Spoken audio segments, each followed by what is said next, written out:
I was actually working at the time, and I started to have some personal problems with memory, forgetting people I should know, and locking myself out of the house as an example. And the bishop across the road having to tear across the road with his ladder quite frequently to get in the house. And so it kind of developed, it was kind of a creeping thing, you know, at work.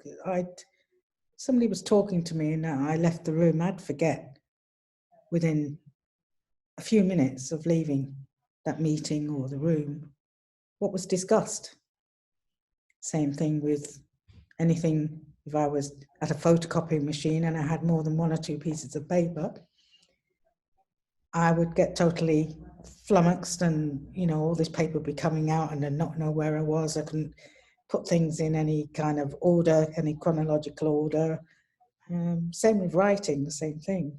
And then I decided to go to the doctors.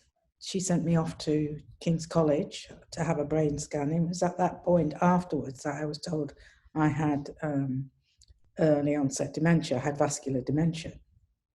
At the time, I had no idea what the implications of having vascular dementia were. I didn't know about, in fact, I'd never heard of it.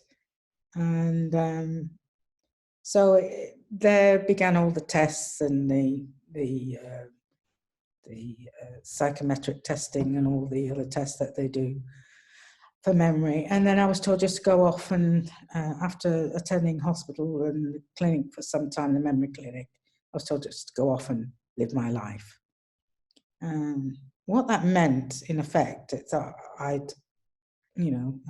suddenly became unemployed, without a job, couldn't do my job, and it had a huge financial impact on me at the time, because I had my own home, I had a mortgage, and all the a daughter, and once I'd managed all that and got that all together and realized that there was help on hand. I actually had help from Mind, who were very helpful at the time as well, and who did a lot of work doing assessments and helping people navigate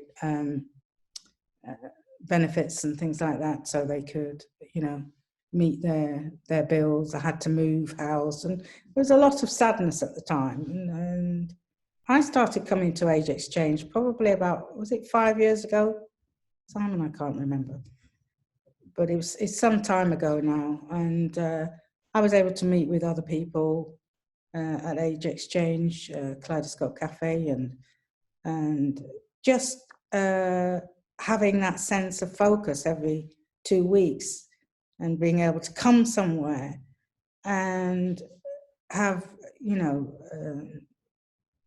develop new experiences, be involved in art, be involved in craft, engaging with other people who had early onset dementia was a great help as well.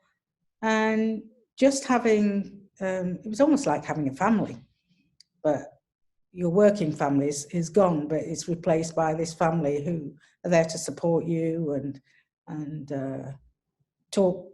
You have someone to talk to, someone who share with other people who've got similar experiences, who have been through similar experiences of having the diagnosis of early onset dementia.